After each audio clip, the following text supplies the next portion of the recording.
Good morning from John C. Campbell Folk School, the beautiful community room here on a Friday morning, and I'm glad you're joining us. What a great way to start a morning with a song on your heart and a song on your lips. And here's one that I have begun many morning songs with here at the Folk School. I think you'll recognize.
Morning is broken.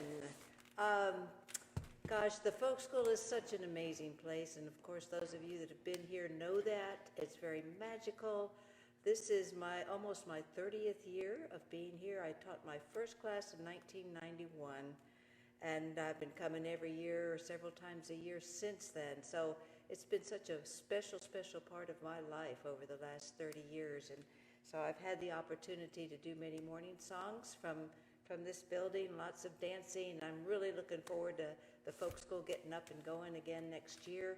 And we'll just all hope and pray that we get a good vaccine and we'll all be back to normal, or at least a new normal that will be close to normal pretty soon. Well, I'm going to tell you all about this instrument here that I'm playing. And we teach this here at the folk school. There's been many classes over the years, and there's several each year of all different levels. The mountain dulcimer, or Appalachian dulcimer, or fretted dulcimer, lap dulcimer, all called that to differentiate it from this instrument over here, which I'll tell you about here in just a little bit. But this instrument, the Appalachian dulcimer, is probably the most authentic mountain instrument in that it originated here in the mountains. The other instruments that you think of as mountain or Appalachian instruments came from other parts of the world. The fiddle, of course, came from Europe, and the banjo was an African instrument, a West African instrument, the banjar, before it made its way here into the mountains. But the dulcimer evolved from a little German instrument. As the Germans were coming into the Great Valley and down the Great Wagon Road and the Wilderness Road, they had a little instrument called a scheitholt.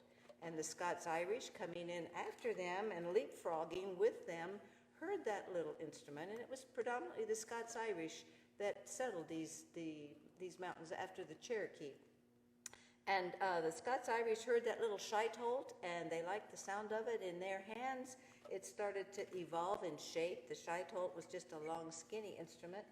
And somewhere around the early 1800s in Southwest Virginia, we start to see a separate definitive shape that we now know as the mountain or Appalachian dulcimer.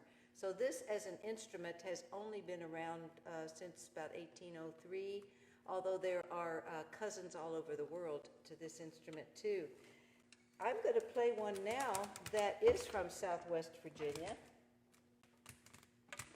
It's from Galax, Virginia, and it's a very special instrument called the Galax dulcimer. You can see the shape is different.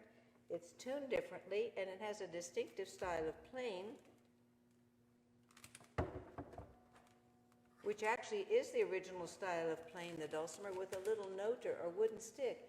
And the early way of playing the dulcimer was so easy. The dulcimer is very, very easy to learn to play. You don't have to read music. If you can count and if you can tap your toe or clap your hand in time, you can learn to play the dulcimer. And the old-timers would take just a little wooden stick called a noter and just slide it along one string. In this case, I've got a doubled string, and the other two strings would stay drone or the same all the time. And this Galax dulcimer is even tuned a little differently. It's all one note. And you have a sound then like this.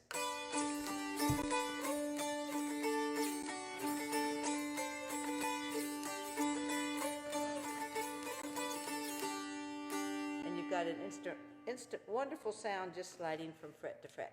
So I'm going to do a couple tunes, a little medley of a couple tunes on this Galax dulcimer. The first one is what we call a play party song, a dance tune from the mountains.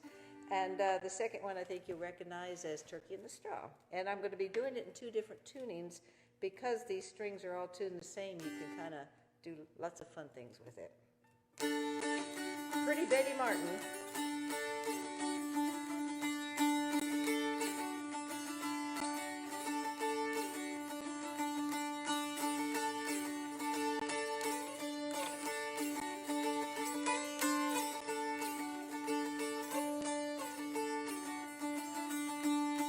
Pretty Betty Martin, tiptoe, tiptoe, pretty Betty Martin, tiptoe fine. Big boys, little boys, up and down the holler, pretty Betty Martin's got 'em all crying. Pretty Betty Martin, tiptoe, tiptoe, pretty Betty Martin, tiptoe fine. Pretty Betty Martin, tiptoe, tiptoe, put on a red dress and say you're mine. Looky out yonder comes pretty Betty Martin, pigtails swinging, skirt tail flying. Up the middle, down the middle, Lordy, she sure can tiptoe fine. Pretty Betty Martin, tiptoe, tiptoe.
So that's a real authentic sound, a real original authentic sound here from the mountains with this Galax Dulcimer. Well, one of the tunes I've always done at Morningsong is a ballad that played a very special role here, thanks to Olive Campbell for bringing the English collector Cecil Sharp here to the mountains. Cecil Sharp was a collector not of only music but of the dance traditions of England. He was a scholar, and he had spent and devoted his life to collecting a lot of the dance and folk songs from England.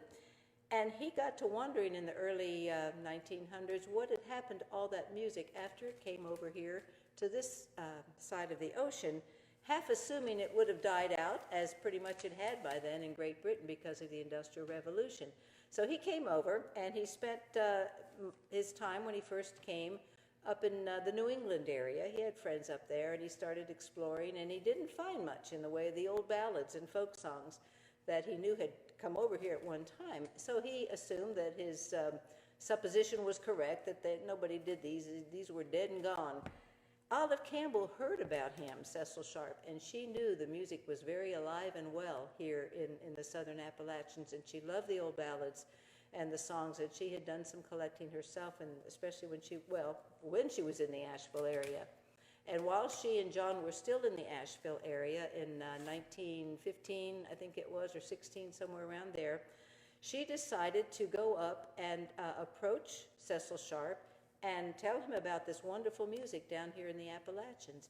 So she went on up, and so the story goes, he was staying with friends, waiting to take his ship back home. He was going home empty-handed pretty much, but he had the gout, I think it was said, and he wasn't feeling too well. And she was told when she got up there, don't bother him, he's not feeling well.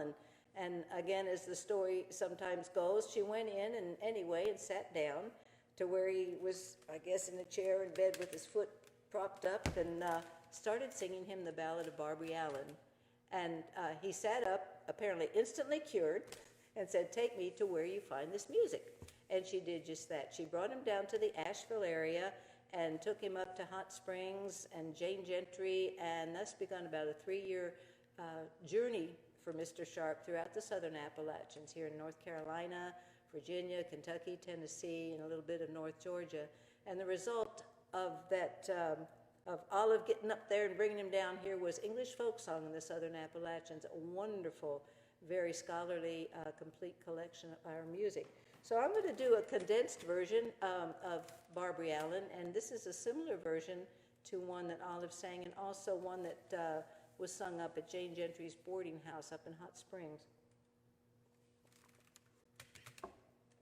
Now, this ballad, they say, is probably the most well-known in the English language, actually in many languages, because it was sung by the seafaring men and the sailors in all ports, and just the old story of unrequited love, and or love gone bad, if you will. And I've heard that there's over 500 verses that you could sing to this, but we only have 15 more minutes, so I think we'll condense it a little bit. All through the merry month of May, when the green buds they were swelling, sweet William on his deathbed lay, for the love of Barbary Allen. He sent his servant to the town, to the place where she was dwelling, saying, Master's sick, and he calls for you, if your name be Barbary Allen. So slowly, slowly she got up, and slowly she went nigh him. And all she said when she got there, young man, I believe you're dying. I'm sick, so very sick, and death is on me welling. No better I'll never be, if I can't get Barbary Allen. Don't you remember in yonder's town, at your own father's dwelling, that you treated the ladies all around, but you slighted Barbary Allen? Oh, I remember in yonder's town, at my own father's dwelling, that I treated the ladies all around, but I love only Barbary Allen.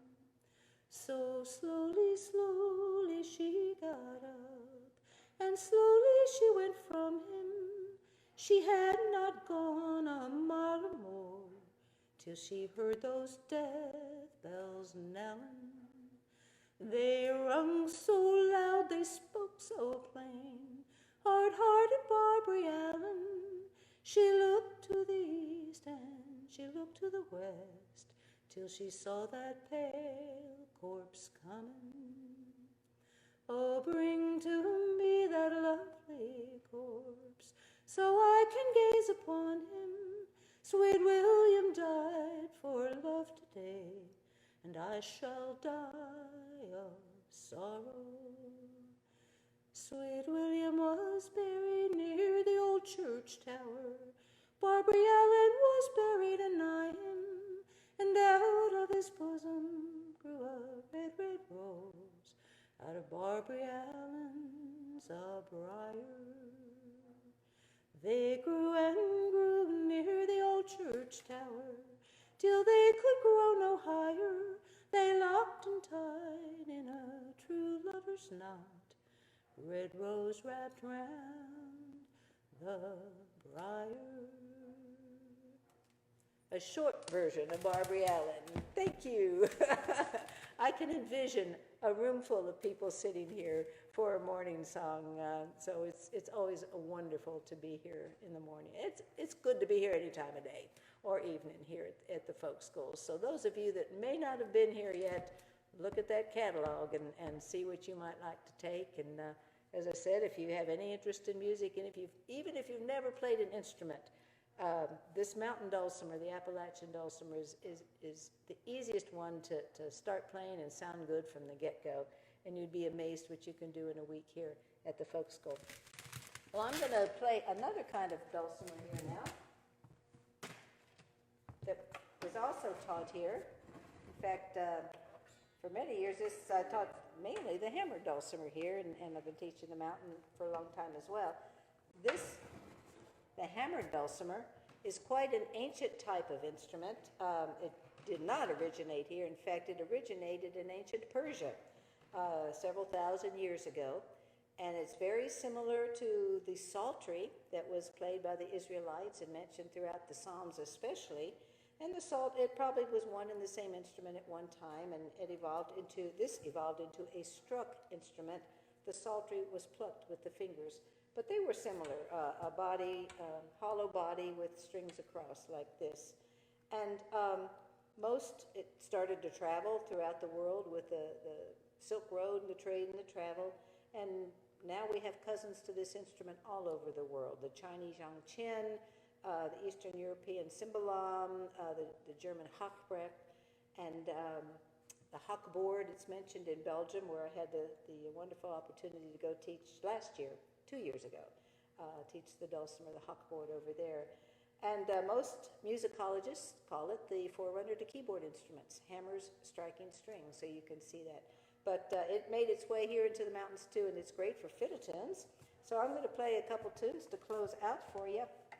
And I'm going to start as soon as I get my light here. One thing, it's a very visual instrument, so you're going to have good light here. This is a good song I'm going to start with, a good old modal mountain fiddle tune called Cold Frosty Morn, and we're going to have some of those here real soon, hopefully in another day or two.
it to, you would be amazed how quickly you can be playing a tune because it's laid out in scales. You don't have the black notes, so to speak, within the scale. It's just all laid out so you can play a scale very, very easily and then start playing some tunes. This next tune, I think you recognize. It sounds like it could have come right from the Civil War era. In fact, it sounded so much like that the wonderful New York fiddle player wrote this song called Ashokan Farewell. And Ken Burns liked it so much that he used it as a backdrop for the PBS series he did on the Civil War, the Ashokan Farewell.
Ashokan Farewell. Just want to mention, if you would like to go on the website, is that correct, to make a donation to the folk school, they would sure appreciate your help to keep this alive and going through this horrible time that has been so difficult for so many people. So go to the Facebook page, is it, or the website, and or the Facebook page. Am I correct? Yeah, I've got some prompters back here helping me out here. Look in the comments. Look in the comments, thank you, and help out a little bit to keep this wonderful, special, dear place going through this pandemic. And I also have a website. It's Anne Lough, ANNELOUGH, at bellsouth.net. And if you're interested in some recordings of this music or our instruction books, or leaving a tip. A lot of us have virtual tip jars now on our websites to help us through these times when we haven't been able to get out and play. And so check that out as well. So I'm going to close with my favorite song to end Morningsong. In fact, it may be my all-time favorite song, period. And it's from the old movie Wizard of Oz. And it's a beautiful song on whatever instrument you play it on or if you sing it. And there's been many a morning here where it's been raining and we can look out and see rainbows. And so here's Somewhere Over the Rainbow. And I hope you have a wonderful day and come visit Morningsong on Fridays again and check out the website and the Facebook page and keep us in your thoughts and prayers, and we'll keep this country and people in our thoughts and prayers as well.